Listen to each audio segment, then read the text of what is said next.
Welcome. This is NA, not applicable. I'm afraid that, unlike everyone else, I'm not going to show anything that I do on a normal day-to-day basis.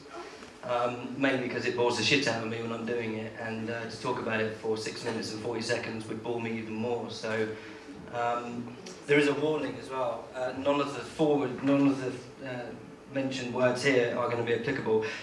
Client, kudos, idealization, youth market, juxtaposition, deadline, revised budget, visualization, timeline, SLA, USP, ROC, CPC, executive, profit, touch-based, fuck-face, wireframe, out of the box, brainstorm, eyeball, monkey, admin, layout, backend. So anyway, my mum and dad have these figurines, right? And they're littered all around their house. And I'm not saying that, it's not for me to say they look fucking horrible, but they do. Not my style. Balloon lady, look, selling omelettes. Get your balloons and omelettes. So anyway, as a kid, I would always walk around thinking, what are they? Why have they got some scaggy little poor shepherd boy walking around with a lamb? No real meaning, you know? Nothing relative to my life anyway. And more recently, it got me thinking. I started thinking, well, maybe I shouldn't judge them and tell them every time I go home that the house looks stupid, and when they both die, I'm going to sell everything on eBay.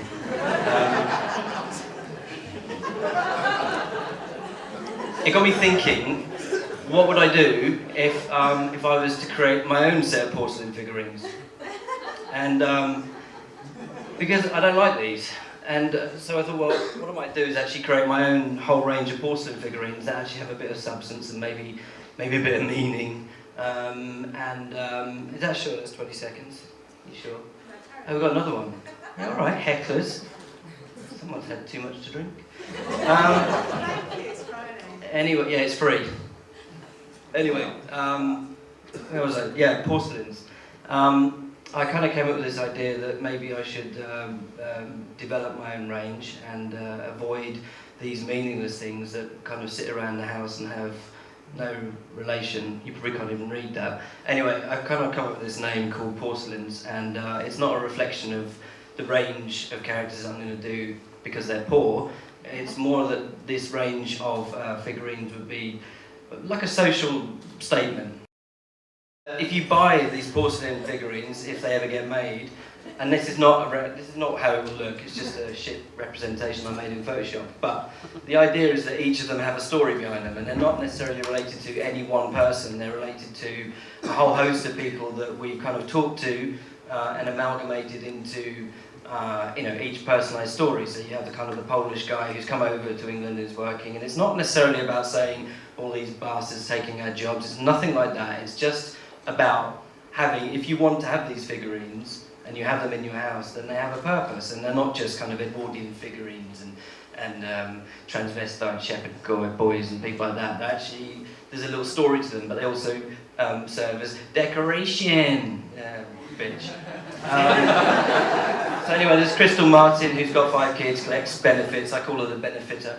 And all of her kids, I love that picture. I actually want to get that range of figurines will be all of her 4 kids sticking their finger up. This has got video and sound, is that going to work? Just died of me again. Oh. Alright, Charlie. Is that what you wanted? Yeah. Here's my dad. Is there any sound? Back to Charlie. No, don't worry about sound. I thought it was the next slide, don't worry. So we're back to Charlie. Anyway, so again, another sector of society that's kind of not necessarily forgotten, but some of the stories based on my grandfather, who luckily is still alive, but he does read the Daily Express every day from cover to cover for his sins. And I guess that, again, it's not just that these stories are kind of written by people that write for the Daily Express where this country's going to pot because of all the problems, but there's my dad, steady on ladies. He is actually still married to my mum. 2 years ago he did a charity bike ride to Land's End, and then last year he came to me and he said, I'm going to do another charity ride across the Alps. And I went, oh, brilliant. When are you retiring? Oh, you are retired. Have you got life insurance? And I was going to make a film. I'll talk about something else. This has got video. Or not. Brilliant. So none of my videos are going to work. Fuck's sake. Nixon. Yes, it's not going to work because I haven't updated it. I'm just going to go home. Nixon is an island in North Norway. It's quite a remote place and has, you might as well take that off. It's really not kind of working. That's what Hamish gave me. Oh man, videos are working. Not any kind of There's a quick time on the next slide. I don't know if that might work, but yeah. So I went up there recently. The reason I went up there is because my mother-in-law lives there with 13 other people, not together. They live on the island. It's quite remote. It's in the Arctic Circle. I went up there with a friend of mine to do her website, and we took 2 digicams and had to entertain ourselves. So I thought nothing better What's the than horizon? to make a The man documentary. sits to himself and he thinks, where the fuck is Osama bin Laden?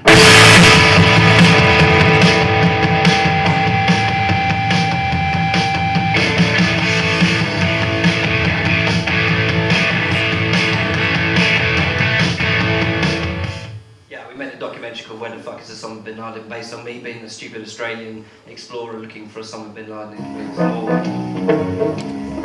We turn the sound down a little bit, is that okay?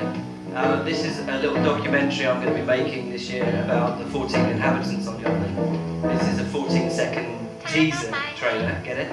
It's just 14 seconds, it's going to be 14 minutes long, about 14 people that live on the island, one of which is still officially AWOL from the French Foreign Legion. I shit you not.